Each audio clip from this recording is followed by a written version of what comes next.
that. Dude, that Vigilante's tight, bro. I like the color. It's like a brown fucking secret gold.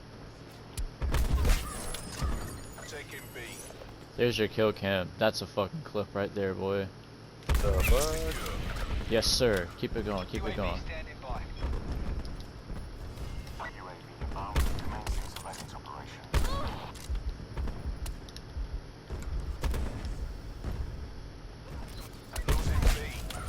Dumbass. Yeah, this one ain't even fucking modded. Oh my god! Yo, Will. I'm cracked. I'm fucking cracked. Oh my fucking god. Oh my god. It just fucking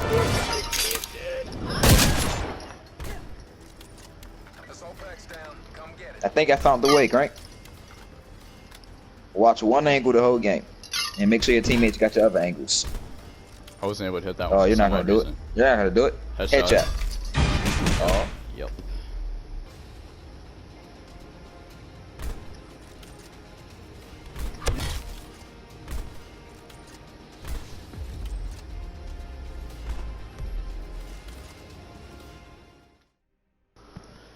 Yo, what is going on, guys? It is your boy Scorby or SK, whatever y'all want to call me. And this video is more like a sort of like a class setup sort of thing, like a setting sort of deal. Just kind of show y'all like my sense and my standard class setup and all that. So I think what we're going to start with is my controls and what I play on. Now, generally, people usually snipe from like the 9 to the 12 sensitivity range. I like to have a happy medium of 10. So I can sort of have a sort of aggressive playstyle up close and from afar, and that sort of allows me to not flick it too far to go past them, and not a little to where it would flick not enough. So I usually play on 10-10. Sometimes I feel a little froggy and I'll bump up to 11-11. Now, down the line. So ADS and high zoom, I don't really mess with that much. Target assist and aim assist, I'll play with it on or off. It doesn't really matter, because with snipers it doesn't really work as much, and it doesn't do much, if anything at all. Now, controller vibration, I have it on because I usually look at the map a lot for a sniper or an average player, because of what I usually run streak wise. So I usually have a UAV up at all times, so I'm really looking at where all my enemies are and my teammates are at the same time, because I don't run team link. Now sometimes I will turn it off if I run a acoustic sensor, but traditionally I leave that on for that reason. It's just because I peep at the map too much and I try to break that habit sometimes, but it's just there.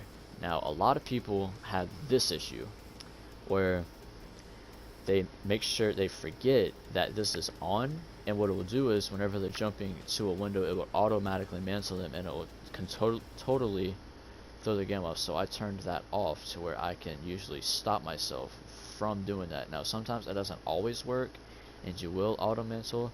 It's just a glitch they haven't fixed, but I'm hoping they fix it. Now, button wise, I play stick and move, which just means I jump with my my R3. Now, I usually don't try to melee attack people, and I'll basically have like my X button unbound. So it's usually just, you know, pressing R3 and then basically just holding it down and then flicking it to wherever I need to go. Now, other stuff really isn't as important.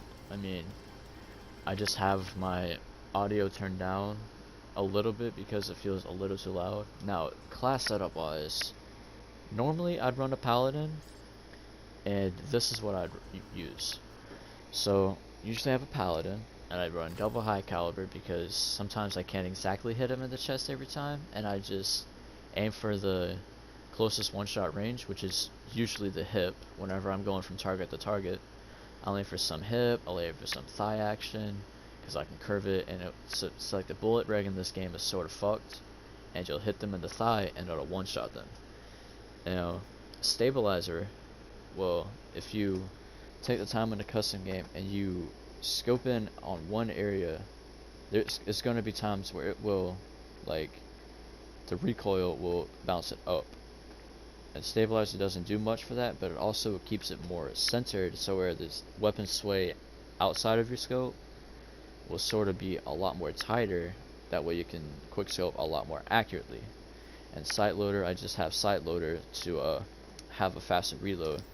Now perk wise, I run scavenger a lot, but if I'm in like standard team deathmatch or anything, I'll pop that on, switch away scavenger, and just pop on it like a stem shot for a more aggressive approach, or I could play more tactical, rock acoustic sensor, and I know where my enemies are at all times.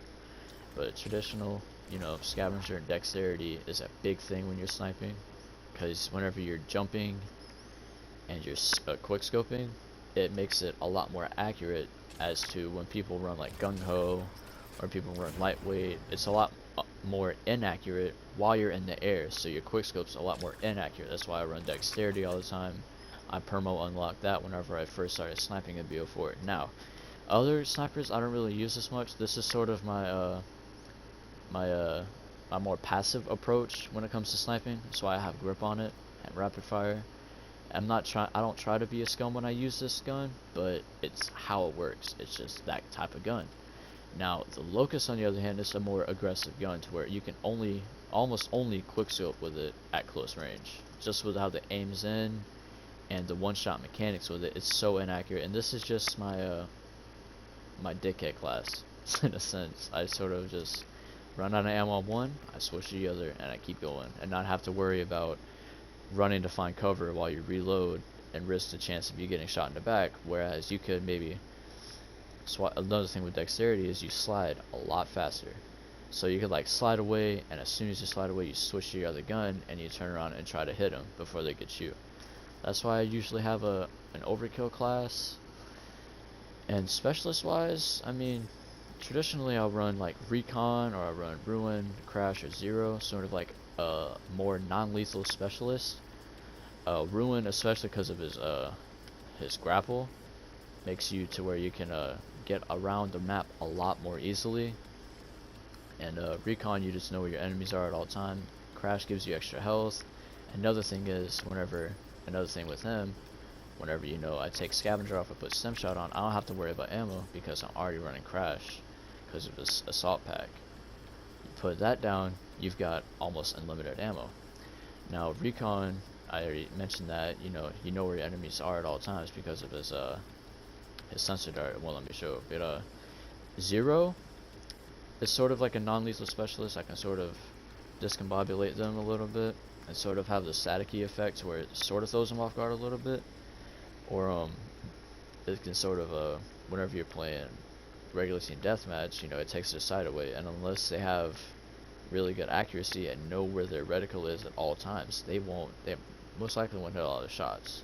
So that's why I run those. Sometimes I run Outrider, because most people on most maps, you can sort of use it as a sort of a recon approach, sort of like the specialist recon. You know where your enemies are when you peek around a corner, because it shows that indicator of where they are, and it shows that little red square. It's almost like aimbot almost.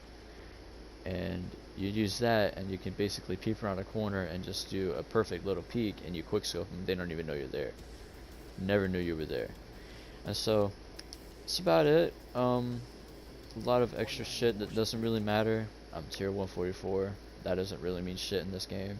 Skill wise, I could literally play good every single time and still be at like tier 129, just not playing that much. But they added the tier shit, and that sort of screws it up a little bit. But yeah, I think that's about it. And if y'all have any questions, leave a comment down below, and I'll try to answer as many as possible. But yeah, I'll catch y'all in the next one. Later, bros.